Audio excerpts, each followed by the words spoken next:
सलाम पाकिस्तान 24 न्यूज के साथ यूके 44 के नाज़रीन को भी खुशामदीद कहेंगे।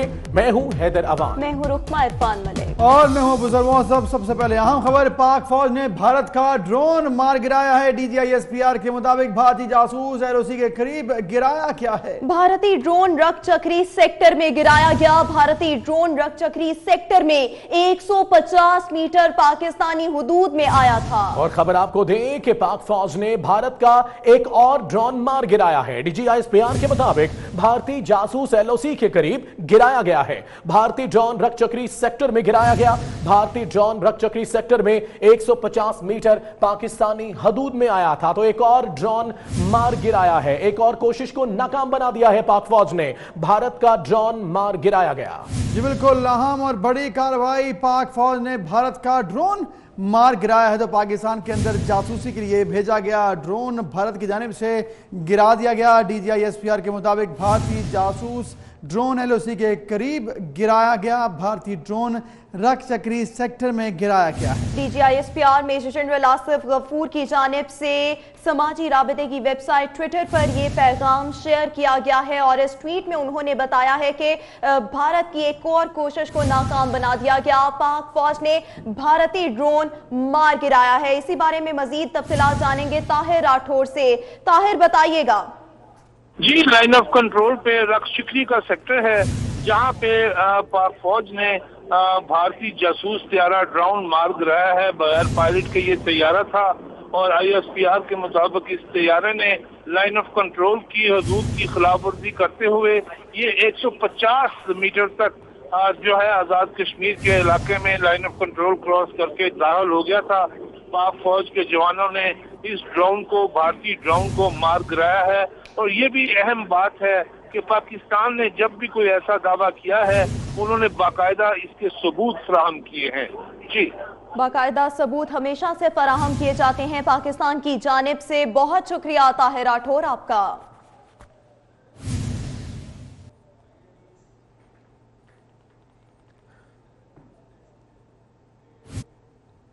सानेहा, न्यूजीलैंड में शहीद होने वाले पाकिस्तानी शहरी नईम रशीद ने निहत्ते होते हुए भी अपनी जान की परवाह न करते हुए हमलावर से गन छीनने की पूरी कोशिश की और हमलावर के साथ गुत्थम गुत्था हो गए। ऐनी शाहिदीन कहते हैं कि उन्होंने दीगर अफराद की जान बचाने के लिए अपनी जान का नजराना दिया। वो चाहते तो अपनी जान बचाने के लिए भाग सकते थे। उनके बेटे भी इस हमले में शहीद हुए हैं।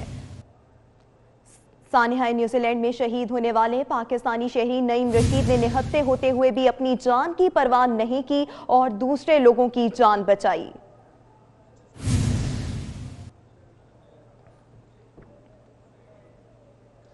न्यूजीलैंड की मस्जिद में दहशतगर्दों के साथ बहादुरी से मुकाबला करते हुए शहीद नईम की वालिदा और भाई रशीद ने मुतालबा किया है कि तदफीन में शिरकत के लिए न्यूजीलैंड जाना चाहते हैं। हुकूमत से मुतालबा किया है कि उन्हें जल्द अज जल्द न्यूजीलैंड भिजवाया जाए। मैं देख लूं पाकिस्तानी भाई बहन भाई, तो मुझे ये इतनी मुझे सहूलत दे दे कि मैं जाके अपने बेटे का अर्जेंट वीजा, क्योंकि वहाँ पता नहीं वो रखते हैं कि नहीं, तो मुझे अर्जेंट वीजा दे, मैं जाके उसको मैं देख लूँ। मेरा पोता भी और इमरान खान से वही मेरी रिश्तेदार है। मैं तो उसके लिए भी दुआएं कर करके इमरान खान के लिए भी कि हमारी अच्छी हुकूमत हो करो। मगर मेरा बच्चा पता नहीं परदेश में शहीद होने के लिए गया था। मैंने 11 साल का वो यतीम हो गया था। मैंने यतीम पाला। मेरी अम्मी को प्लीज़ जल्द से जल्द वीज़े की सहूलत दे दे ताकि हम उनके पास जा सके। मेरी भाभी बिल्कुल अकेली है वहाँ पे और मेरी भाभी ने अपना खावन लूज किया है, अपना एक बेटा लूज किया है। 5.5 साल का बच्चा है और बड़ा लॉस है। 14 साल का। प्लीज़ ये हुकूमत से रिक्वेस्ट है कि आप हेल्प करें हमारी। मुझे अभी तक दफ्तर खारजा ने न्यूजीलैंड हमलों में लापता पाकिस्तानियों की तफसीलात जारी कर दी। लापता पाकिस्तानियों में जीशान रजा, सुहेल शाहिद और सैयद अरीब अहमद शामिल हैं। दफ्तर खारजा ने न्यूजीलैंड हमलों में लापता पाकिस्तानियों की तफसीलात जारी की हैं और इन लापता अफराद में जीशान रजा, सुहेल शाहिद और सैयद अरीब अहमद शामिल हैं। गुज़िश्ता रोज ये अफसोसनाक सानहा रूनुमा हुआ था न्यूजीलैंड में और ये तीनों पाकिस्तानी ताहाल लापता हैं। न्यूजीलैंड हुक्काम की जानिब से इन तीनों अफराद के बारे में कोई इंफॉर्मेशन पाकिस्तानी एम्बेसी के साथ अभी तक नहीं शेयर की गई। लापता पाकिस्तानियों में जीशान रजा, सुहेल शाहिद और सैयद अरीब अहमद शामिल हैं।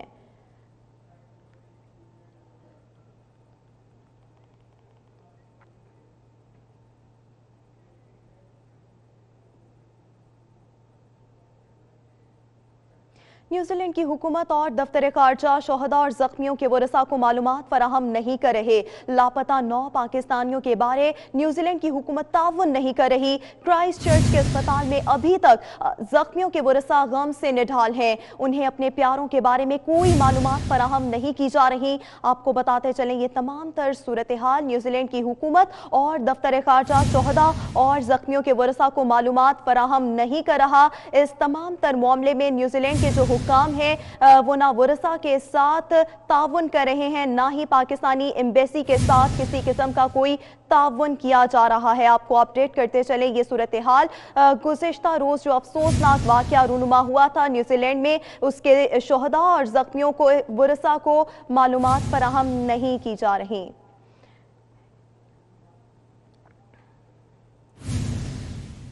इसी बारे में बात करने के लिए हमारे साथ टेलीफोन लाइन पर हमें ज्वाइन किया है नईम खुर्शीद शहीद के रिश्तेदार नदीम खान ने। नदीम खान, बहुत शुक्रिया आपके वक्त का। पूरी कौम और बिलखुसूस 24 न्यूज़ आपके गम में बराबर का शरीक है। जानना चाहेंगे कि किस किस्म की मुश्किलात का सामना है इस वक्त न्यूजीलैंड में? न्यूजीलैंड में जी ये प्रॉब्लम है कि ये इनका पेपर वर्क बहुत ज्यादा है और ये टाइम ले रहे हैं कि डिसीज को कंफर्म करने में।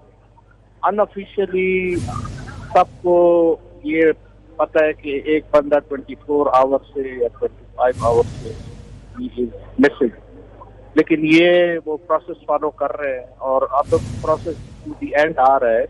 आधे घंटे में ऑफिशियली ये लोग लिस्ट अनाउंस कर देंगे। और दूसरा ये है कि आप जब लिस्ट अनाउंस कर देंगे तो उसके बाद फिर बॉडी रिकवर हम करेंगे और उसके बाद फिर तस्लीम का सिस्टम बराबर करेंगे। अच्छा नदीम साहब, आपसे ये भी जानना चाहेंगे, गुज़िश्ता रोज ये वाकया पेश आया, कई घंटे गुजर चुके हैं, पाकिस्तान के फॉरेन ऑफिस की जानिब से ये कहा जा रहा है कि 9 पाकिस्तानी अभी तक मिसिंग है। इतनी ताखीर क्यों है? क्या इस ताखीर की वजह क्या है और इनके बारे में जो मिसिंग पर्सन्स हैं आपके पास कोई मालूमात हैं? देखिए जी, जो पाकिस्तानी एम्बेसी वाले हैं वो इनसे कांटेक्ट में है, इनकी न्यूजीलैंड गवर्नमेंट से, लेकिन न्यूजीलैंड गवर्नमेंट उनको कोई इंफॉर्मेशन नहीं दे रही है। मैं इधर ही देख रहा हूँ पाकिस्तानी एम्बेसी वाले को, they are working hard, but वो उनको कोई इंफॉर्मेशन नहीं दे रहे, हमें नहीं दे रहे। जो मैं उसका रिलेटिव हूँ मुझे नहीं दे रहे, तो पाकिस्तानी एम्बेसी को ये लोग क्या दें। दूसरा बात यह कि इनकी जो प्रोसेस है वो इन्होंने डिले कर दिया और फ्रस्ट्रेशन लेवल सारे जो और कम्युनिटी का उनका है, लेकिन होपफुली घंटा डेढ़ में ये लोग जो मिसिंग लोग हैं उनके बारे में ये कंफर्म कर देंगे कि सिचुएशन क्या है। और पाकिस्तानी जो है उनमें से 8 से 9 बंदे हैं और उसकी फिर ये कंफर्म करेंगे कि उनकी कंडीशन क्या है, क्या उनका स्टेटस है। अभी तक उन्होंने स्टेटस मिसिंग पर्सन लिखा हुआ है और मिसिंग में यह है कि they are either not dead और not injured, nobody knows about that. तो ये सिचुएशन है। ये इधर सिस्टम बड़ा अजीब है और वो उसको फॉलो करना ही पड़ता है हमें। सही। नदीम साहब, आपसे ये भी जानना चाहेंगे, जैसा कि आपने कहा कि न्यूजीलैंड के जो हुकाम हैं वो ताउन नहीं करे पाकिस्तान एम्बेसी के साथ, लेकिन क्या सूरत हाल दूसरे ममालिक की एम्बेसीज के साथ भी ऐसी ही हैं? क्योंकि दूसरे ममालिक के जो मुसलमान हैं वो भी इस वाक़े में शहीद हुए हैं, कुछ उनके भी जो लोग हैं वो मिसिंग हैं। तो क्या सिर्फ पाकिस्तानी एम्बेसी के साथ ही ताउन नहीं किया जा रहा या दूसरी एम्बेसीज के साथ भी ताउन नहीं कर रहे? सबके साथ ही। बांग्लादेशी एम्बेसी को मैंने देखा है और मिस्र एम्बेसी है और बाकी एम्बेसी वाले सबके साथ यही हो रहा है। वो बेचारे इनको ऑफिशियली कैपेसिटी में आ रहे हैं, जो पाकिस्तान के सेकंड हाई कमिश्नर है वो आए हुए हैं और उनको बहुत ही ज्यादा मुश्किलात का सामना हो रहा है। बाकी सारी एम्बेसी के साथ ये कुछ कर रहे हैं। ये नहीं देते इंफॉर्मेशन। ठीक है नदीम साहब, आपकी तरह दीगर लोग भी यहाँ पर मौजूद हैं, वो भी मुंतजिर हैं कि उन्हें कोई इत्तला मिले, तो उनकी शिकायत क्या है? उनकी भी यही शिकायत है और यहाँ पे अभी एक डिस्कशन हुई, पुलिस और मैनेजमेंट आई थी और बहुत ही गर्मा गर्मी हुई और उन्होंने उनको कहा कि हम आपको टाइम दे रहे हैं, आज रात तक आप हमें लिस्ट बना के दें वरना हम नहीं जाएंगे। तो उन्होंने फिर इस तरह किया कि इमाम मस्जिद जो हमारा अबनूर इमाम मस्जिद है और एक दो बंदे और साथ लिए और उसमें जो 50 डिसीज हैं उनको 1 बाय 1 आइडेंटिफाई किया। इसमें 3-4 घंटे लगे क्योंकि नाम और डेट ऑफ बर्थ और बाकी देखना पड़ता है, तो वो उन्होंने कंफर्म कर लिया। अभी 2-3 बंदे रह गए जिसको आइडेंटिफाई करना रह गया है, जब वो हो जाएंगे फिर ये लिस्ट देंगे। तो 95 to 96% लोग आइडेंटिफाई हो चुके हैं जो डिसीज है, जो मिसिंग पर्सन है वो डिसीज हो गए। लेकिन 2-3 बंदे ऐसे हैं जो डिसीज है पर उनके बारे में किसी को पता नहीं, तो उसमें वो देख रहे हैं। और ज्यादातर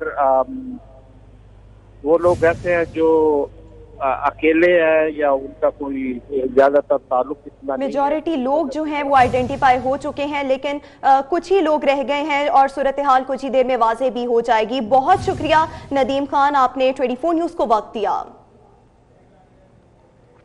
अभी आपको बताएं कि न्यूजीलैंड की मसाजिद पर हमला करने वाला दहशतगर्द ब्रेंटन टैरेंट इस्लाम मुखालिफ ट्रंप का हिमायती और मुसलमानों पर सफेद फार्म बालादस्ती चाहता था। ब्रेंटन टैरेंट ने पाकिस्तान समेत कई ममालिक के दौरे भी किए। सऊदी मीडिया के मुताबिक ब्रेंटन टैरेंट 22 अक्टूबर 2018 को पाकिस्तान आया और 24 अक्टूबर को वापस गया। हुंजा और नगर समेत शिमाली इलाकों की वादियों की तारीफ की और पाकिस्तानियों को मुखलिस, नरमदिल और मेहमान नवाज करार दिया। ब्रेंटन ने अपनी पोस्ट में उम्मीद जाहिर की थी कि पाकिस्तान की हुकूमत और इमरान खान सयाहों के लिए वीजा प्रोग्राम में तब्दीली करेंगे।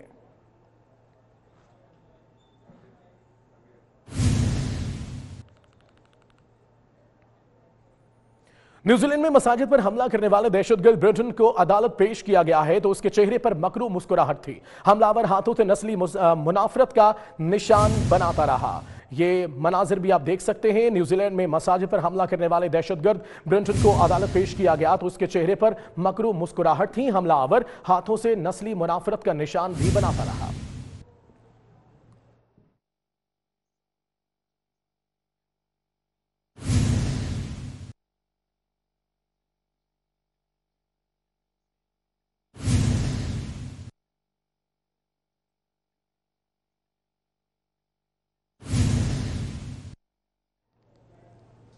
नाज़रीन, दरिया रावी जो कभी साफ पानी की बहती मौजों का नाम था, आज गंदे नाले का मंजर पेश करने लगा है। शहर के मुताबिक डिस्पोजल स्टेशन से सीवरेज मिला पानी दरिया रावी में फेंका जा रहा है। इस हवाले से देखते हैं रेहान तारिक की होश उड़ा देने वाली ये रिपोर्ट।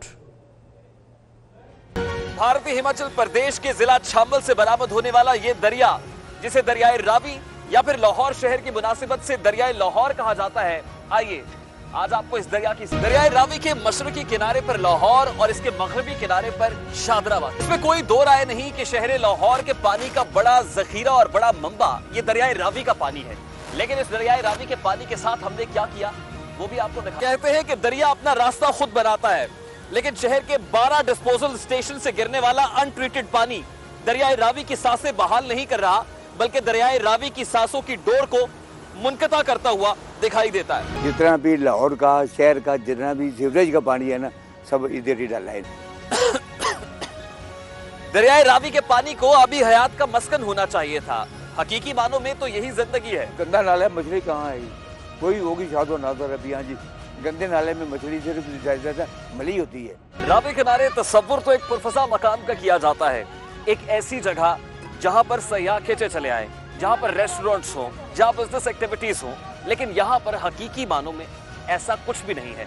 यहाँ सूरत हाल इसके बिल्कुल बरक्स दिखाई देती। जब पानी आएगा तो इतो हुकूमत आएगी तंग करेंगे, उन्होंने उठा देना। हुकूमत नाले ये ऐसी रिक्वेस्ट कर रहे हैं कि अंदर सानू थोड़ा जाना जो पारा के अंदर पड़ा हुआ है गौशाला, सानू कोई पानी कोई शायद जरूरत नहीं, सिर्फ इतो अंदर करा देंगे। आप सोच रहे होंगे कि दरियाई सरफेस के ऊपर ये ऊंचे नीचे टीले आखिर क्यों है?